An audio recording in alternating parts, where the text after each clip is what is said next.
Dokter Oki tadi mengenai media skincare nih, ini kan lagi ramai banget ya Dok. Di media sosial lagi banyak banget yang ingin tahu update-nya Dokter Oki, terus nih yang suka apa namanya update di TikTok-nya, di media sosialnya gitu. Dari tiga dokter yang ganteng ini gimana nih nanti caranya untuk mengedukasi agar para reseller akhirnya membuka mata untuk lebih berhati-hati, mungkin lebih stop untuk yang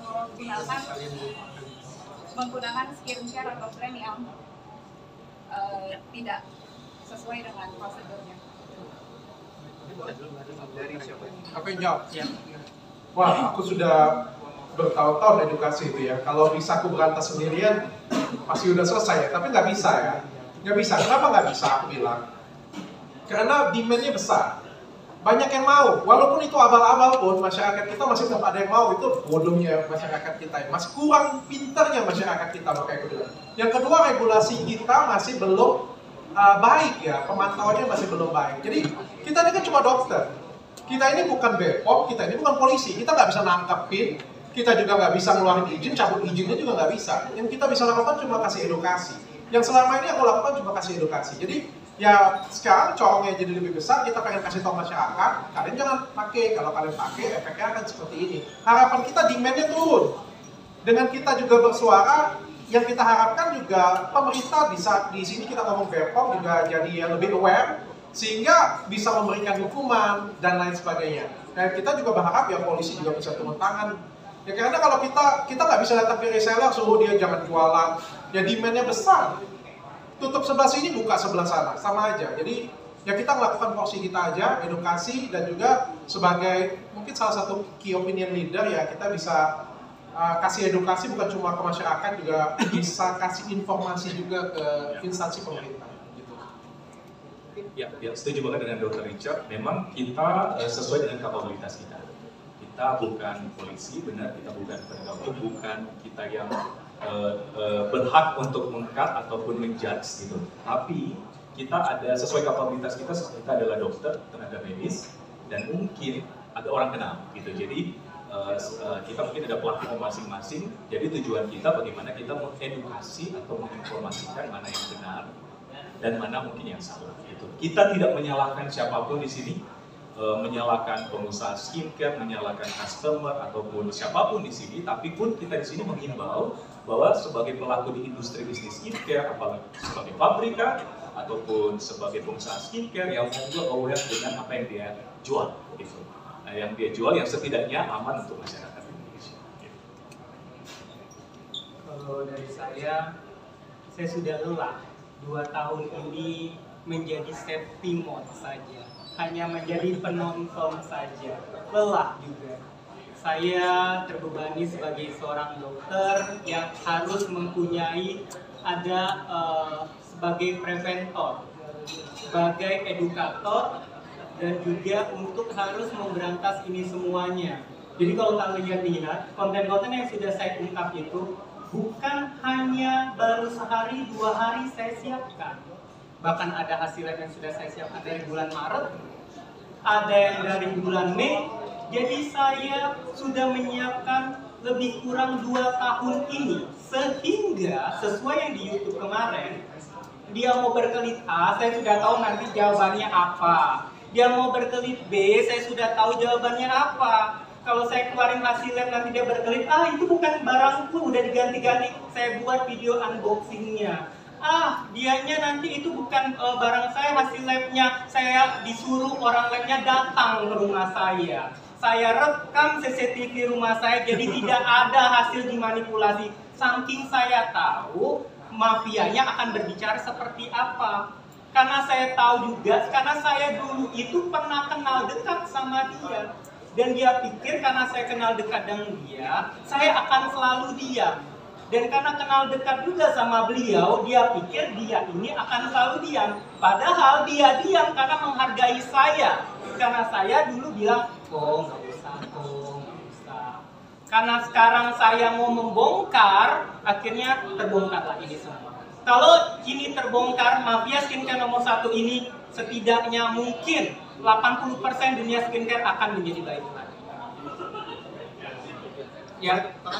Melihat dari postingan dokter Oki sendiri kan mungkin bisa dikatakan cukup kontroversial dari maksudnya membongkar gitu ya. Ya. Sebelumnya itu mungkin sudah melakukan tabayun dengan oknum diduga ibu sendiri atau mungkin sudah melakukan komunikasi dulu terkait hal ini gitu. Sudah dong, pastinya. Saya itu selama ini, selama 2 tahun ini, saya nggak menyebut nama di sini bagi yang merasa saja, tapi dia selalu memframing saya ke orang lain untuk menjelek-jelekan saya, supaya orang lain itu tidak percaya apa yang saya omongin, walaupun saya tidak pernah ngomongin dia sekalipun. Saya berani duduk, yuk si ibu duduk bareng sama kami bertiga nih, coba jelasin versi ibu, klarifikasi dong. Sebagai masyarakat Indonesia berhak punya hak suara untuk menjawab, benar? Datang ke podcast Dr. Richard, kami bertiga tunggu. Itu saja, karena kami sudah menunggu jawab. Sebagai masyarakat Indonesia punya hak suara. Kalau berarti benar ya? Benar dong. Kalau nggak jawab nih, udah dibilang Dr. Richard, kalau dia nggak berani jawab berarti benar dong. Kalau benar, kalau merasa benar, datang ke podcast Dr. Richard, kami bertiga tunggu. Selama ini belum ada jawaban dari mereka ya, Dok? Tidak ada. Karena dia mau jawab A, saya sudah siap jawabannya B. Dia mau jawab C, saya sudah siap jawaban D, by bukti. Itu aja, ditunggu ibu yang tercinta. Ya. Ini ada pertanyaan buat dokter. Iya dong. Nah, mafia perluasan ini, jujur memang dokter ingin mengedukasi atau mungkin ingin menyerang personal, kan ada yang seperti itu ya. Kita ada 2 lagi. Nah, terkait hal ini, apakah dokter akan bersikap tegas pada semua oknum yang diduga mafia skincare? Dan yang terakhir ini kan di dalam dorong podcast itu kan dokter Oki menyebutkan kalau yang ikut itu kan katanya punya orang dalam dan bisa merubah regulasi BPOM. Apa ada bukti? Saya tidak bilang mengubah regulasi BPOM. Saya bilang diduga mengubah regulasi. Ya, menyebut instansi BPOM sebagai badan yang bisa diubah regulasi dengan 1 orang. Apakah itu bisa dipertanggungjawabkan? Oke. Untuk pertama pertanyaannya tadi, apakah mau menyerang personal atau mau mengedukasi? Kalau menyerang personal, harusnya yang saya bahas tentang kepribadiannya, saya bahas tentang apanya. Saya ngomongin di sini tentang apa yang dia lakukan, tidak hanya brand dia, tapi ke owner-owner yang lain yang menjadi korban juga, termasuk saya. Dan juga harusnya ini pemerintah harus sudah mulai bertindak. Ini yang ditanyakan oleh Dr. Richard, Dr. Eklas juga, BPOM kemana nih? Kayak gitu, kok tidak ada tindakan? Kalaupun ada tindakan harusnya sudah mulai sounding dong, supaya tingkat kepercayaan masyarakat semakin kembali lagi. Jangan sampai topengnya itu jadinya kayak ngerasain BPOM ini punya topeng seperti itu. Jadi harus mereka kalau mau mengembalikan citra lagi BPOM-nya, tunjukkan apa. Kalau seandainya memang dia salah, katakan salah. Kalau dia benar, katakan benar, nggak ada masalah. Oh, rupanya si ibu benar, nggak ada masalah. Kayak gitu. BPOM-nya harus buat klarifikasi juga apa yang sudah mereka lakukan. Berikutnya lagi, untuk tentang regulasi. Kalian bisa tonton di YouTube itu, saya tidak bilang mengubah regulasi BPOM. Saya bilang diduga mengubah regulasi. Regulasi di situ besar pandangannya, besar artinya, walaupun saya tahu sekali apa yang dia ubah. Itu biarlah nanti di levelnya memang penyidik ataupun yang lain-lain yang akan membahas seperti itu. Tapi ingat, siapapun yang mau melaporkan ibu itu, saya siap menjadi saksi. Terima kasih. Dok, izin kepada Dr. Oki. Ini kan kemarin di media sosial juga ramai nih, ada salah satu postingan yang dimana ada klaim dari Dr. Oki sendiri yang duplikat gitu ya, Dok. Nah, mungkin dirimu melihatnya seperti apa sih, Dok? Sudah terjawab kan, berarti na'udzubillah ini. Bapak Periman itu yang membedakan kalian jawab. Tapi pada dasarnya gini, tujuan kita juga untuk kolaborasi ini untuk general, ya, bukan juga menyerang salah satu pihak, kedua pihak atau ketiga pihak. Memang ada latar belakang dari pengalaman Dr. Oki tadi dan melalui podcast Dr. Oki dan Dr. Richard kemarin. Tapi ini juga di samping untuk memang mungkin karena pengalaman itu dan akhirnya terkuak, mungkin ada sebagian besar mungkin ada latar belakang, ada diduga sampai itu. Tapi ini pun kita kolaborasi ini untuk general juga menginformasikan untuk masyarakat di luar sana ataupun pelaku bisnis baik dari pabrik ataupun owner skincare bahwa mana yang benar, mana yang salah. Gitu sih. Oke. Gitu. Mungkin dilanjutkan, misalnya rekan-rekan media yang ada ingin masih punya pertanyaan. Skincare. Oke, skincare itu hanya satu orang atau memang ada banyak sih? Terus yang kedua, dokter di postingan juga sempat woro-woro terkait dengan ingin membongkar si mafia tersebut. Nah, dokter kan membuktikan dok.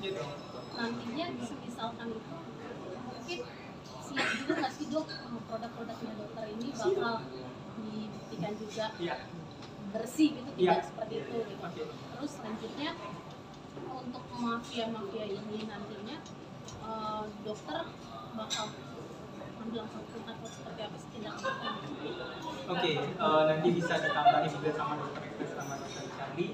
Yang pastinya, yang saya bongkar tidak hanya satu orang saja. Kalian sudah bisa melihat banyak sekali skincare yang sudah saya berikan clue-cluenya, bahkan masih ada puluhan lagi yang belum saya ungkap. Dan tadi saya sudah tunjukkan ke dokter Richardi, sampai dokter Richardi bilang, mandiri ya Koki, belinya sendiri. Ya saya nggak tahu, supaya saya bisa tahu ini memang saya yang beli, saya yang nge-lab kayak gitu. Jadi saya bisa pertanggungjawabkan apa yang saya cek kayak gitu. Jadi kalau pertanyaan tadi, tidak hanya satu orang, semua, supaya tadi visinya mengembalikan kolamnya skincare ini menjadi biru lagi.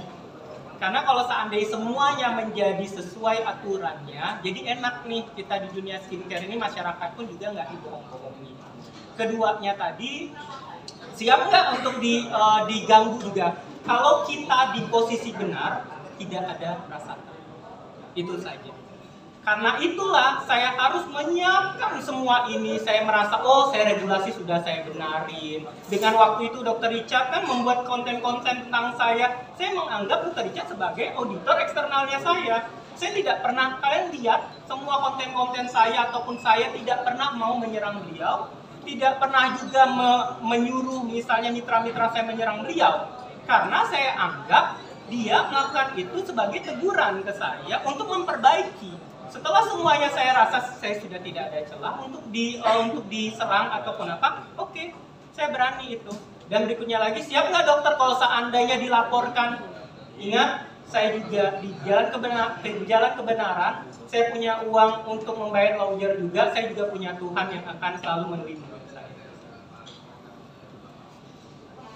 Pertanyaan terakhirnya dari Apa tuh? mau kita laporin nggak? Ingat apapun yang akan saya lakukan itu tergantung komando pokok saya, itu aja. Tapi kita tadi sudah ngobrol tadi pagi, kita berniat untuk melaporkan beliau. Ya, udah dikasih ya clue-nya ya. Dokter Ekles, di antara Dokter Rocky dan Richard kan Dokter Ekles yang belum diserang lah, bisa bilang belum diserang. Terus sepengetahuan Dokter Rocky, berarti kan Dokter Rocky tahu berarti udah mengkerucut seorang ibu ya, berarti kan perempuan yang mempunyai bisnis skincare yang membuat keruh bisnis skincare. Sepengetahuan Dokter Rocky, berapa lama seorang ibu tersebut bermain di skincare Indonesia, dan pasti kan ada backingannya dong. Kita pasti ada tahu ada backingannya selama berapa tahun, dan siap Dokter Rocky tadi bilang menjadi saksi, Dokter Ekles dan Dokter Richard akan juga siap jadi saksi untuk membantu ibaratnya skincare tetap menjadi biru lagi gimana? Dokter Ekles dulu. Saya. Iya, jadi gini. Memang itu sebabnya saya bilang tadi, memang aku mungkin agak tidak disalahkan juga yang bersuara. Selama ini mungkin saya tidak pernah bersuara. Tapi bukan berarti saya tidak pernah menjadi korban di bisnis. Oh, itu udah jadi makanan sehari-hari. Tim legal saya tuh udah menjadi makanan sehari-hari. Ada yang lapor ini. Tapi mungkin sesuai dengan rekan sejawat tadi saya bilang, Dr. Rocky, Dr. Richard, bahwa kita tahu bahwa produk kita benar sesuai regulasi, dan so far thank God sampai sekarang aman-aman saja. Dr. Richard juga pernah review produk saya, gitu. Jadi ambil positifnya. Sebagai manusia ataupun sebagai pengusaha kan kita sambil belajar. Kita sambil belajar untuk jadi besar dan menjadi besar. Tapi jadi besar dalam positif way gitu. Jadi mempengaruhi orang ataupun kita kan tujuannya seperti kolaborasi kita tadi adalah menjadi berkah gitu. Berkah kan bukan cuma soal uang ya, soal skincare yang kita sajikan ke masyarakat itu otomatis harus berguna. Menyehatkan kulit dia bukan menjadi sesuatu yang bad gitu. Itu tujuan kita. Overall oknum ini atau siapapun di luar sana, sebenarnya saya juga adalah salah satu pernah gitu, karena ini udah jadi rahasia umum di dunia perskincarean sebenarnya. Ini udah jadi sangat-sangat rahasia umum. Mungkin ada yang speak up, tapi ada yang tidak. Cuma pada dasarnya kalau dari saya sih saya mengkot bahwa saya juga sangat peduli dengan dunia skincare ini. Saya tidak menyetujui apapun, apalagi yang dikatakan mafia skincare yang menyabotase dan yang ada latar belakang yang tidak baik. Dr. Rocky, Dr. Richard. Saya nggak. Intinya usaha dia ini udah belasan tahun ya, gitu. Udah belasan tahun. Jadi kalau tanya ada backupan nggak, senyum aja, udah terjawab. Maka dari itu saya butuh menyiapkan ini semua, butuh waktu sehingga saya berani bersuara ini dan saya juga menyiapkan senyuman ini. Berarti dokter. Ini nggak terfokus pada satu orang lah ya. Iya. Ya. Ini nggak terfokus pada satu orang. Tapi kan yang kita bongkar ini kan mungkin salah satu mafia besar. Di Indonesia bagian timur itu banyak banget, gila. Makassar ya gitu. Iya, banyak banget. Ya semakin menjauh dari kota besar semakin banyak masih, karena kan edukasinya belum nyampe. Ya. Jadi ini nggak fokus satu orang. Tapi alangkah baiknya kalau misalnya satu orang yang kita spill ini katanya salah satu yang paling besar ini, kalau kita jadikan percontohan, kalau misalnya institusi negara juga memberikan hukuman yang ditunjukkan kepada masyarakat, kalau misalnya masyarakat juga memberikan boykot, masyarakat pedagang-pedagang mungkin skincare juga nggak mau lagi ke sana, kan ini kan suatu contoh ya. Jadi pelajaran untuk teman-teman sehingga yang lain jadi kapok. Kalau enggak, ya kita akan balik lagi berputar di situ aja. Dan saya kayaknya ada ide nih, harusnya BPOM ini harus mencari sosok yang untuk sebagai hero-nya di BPOM untuk menyuarakan ini. Mungkin Dr. Richard harusnya menjadi hero-nya di BPOM sehingga BPOM tahu nih, karena kan dianya tahu nih skincare, tinggal dokternya, BPOM ini nih kayak gini, tolong bertindak ya, bukan dia menyuruh tapi setidaknya ada leading nih gitu. Harusnya kayaknya BPOM harus punya sosok deh, kayaknya ya menurut saya. Saya terima kasih, tapi sebenarnya saya sampaikan gini ya, saya harus belain BPOM ya. Kemarin saya dipanggil BPOM. Banyak yang bilang BPOM kerja kan? Saya bilang BPOM kerja. BPOM kerja, semua bekerja dengan masing-masing. Kita harus puji dan apresiasi. Negara kita ini besar, gak gampang mengatur di negara kita ini. Mereka bekerja dengan baik, cuma mungkin komunikasi ke masyarakatnya agak sedikit kurang. Ya, tetap kadang-kadang aku berteriak, ada yang abal-abal di sana, diperiksa kok. Cuma kan tidak disampaikan ke masyarakat komunikasinya. Akan lebih baik, aku juga kasih saran kemarin ke BPOM, ini tahun 2024 di mana semua sudah pakai komunikasi ke masyarakat, masa BPOM belum bisa berkomunikasi dengan baik ke masyarakat gitu kan. Kalau dengan komunikasi baik ke masyarakat, disampaikan ending dari kita podcast, mafia seperti ini ada endingnya dari BPOM, kan ini suatu hal yang luar biasa, sehingga yang lain juga jadi kapok. Yang lain juga kalau mau jualan skincare apa-apa juga jadi takut gitu. Inisialnya mungkin dok. Ini kan lagi ramai soal kita banyak banget orang awam yang tidak tahu soal etiket biru ya. Mungkin boleh dijelaskan Bro, karena kan ada di salah satu postingan beliau mengatakan bahwa etiket biru itu sebenarnya aman tapi sesuai dengan aturan. Ini seperti apa Dok, boleh dijelaskan? Etiket biru itu sebenarnya diperbolehkan ya. Etiket biru itu sebenarnya sangat bagus, jangan ditakutin. Kalian jangan takut dengan etiket biru, nanti kalau dokter ngerasain etiket biru semua kampung semuanya. Jangan ya, bukan artinya kita takut ya, tapi etiket biru ini dimanfaatkan, disalahgunakan, itu yang paling benar sih. Jadi etiket biru itu cuma boleh dirasakan dokter, bukan dokter yang buat. Hanya boleh dikeluarkan apoteker sesuai dengan perintah dokter, bahkan apoteker sendiri pun nggak boleh keluarin etiket biru. Jadi si dokter harus ada diagnosa, harus ada penyebab kenapa dia harus menuliskan itu, kasih ke apoteker buat baru keluar. Dan itu diproduksi saat diperiksa, bukan diproduksi massal. Nah tapi kan ini kan disalahgunakan, diproduksi banyak, terus nanti bisa konsulnya via online. Artinya di sini ada pemanfaatan, asas pemanfaatan, mencari celah regulasi dan lain sebagainya. Dan yang paling penting itu jahat. Kenapa? Karena kan bahayanya ke masyarakat, bisa menyebabkan kanker kulit tuh, nggak main-main, bisa menyebabkan kanker kulit. Nah, di sini kan kita concern, makanya bilang penyalahgunaannya salah. Jangan sampai masyarakat jadi takut dengan etiket biru, enggak juga seperti itu. Ya, tapi di sini masyarakat jadi lebih teredukasi, yang mana yang boleh, yang mana yang enggak. Terus saya juga mengetuk pintu hati nurani yang ngejual etiket biru juga. Dan ini bukan soal cuan, bukan soal duit aja ya, tapi bagaimana masa depan orang. Bayangin loh, kadang-kadang kalau misalnya pakai etiket biru tuh bukannya hancur, cari kerja susah, gak pede, cari jodoh juga susah. Masa depan ini soal masa depan ya, jadi kadang-kadang dihancurkan ini masa depan orang juga gitu. Dok, terakhir dari saya. Tapi saya mau tambahkan soal etiket biru bukan berarti tidak boleh ya. Seperti kata Dokter Richard itu bukan kategori. Jadi skincare itu ada dua. Ada yang ber-BPOM itu kategori kosmetik. Ada yang beretiket biru karena harus dengan resep dokter, berarti kategori obat. Jadi harus dengan pengontrolan dokter. Bukan berarti tidak boleh. Nah, cuma memang karena harus dengan pengontrolan dokter dan ada beberapa mungkin skincare yang tidak dikontrol oleh dokter. Obat kan kadang-kadang bisa jadi kalau overdosis atau apa bisa jadi racun ya. Begitu juga dengan skincare. Jadi bukan berarti tidak boleh ya. Jadi bisa, tapi harus berkontrol dokter dan harus dengan resep. Tapi sama aja kayak racikan kosmetik seperti itu. Iya, itu etiket biru. Terakhir. Dok, terakhir.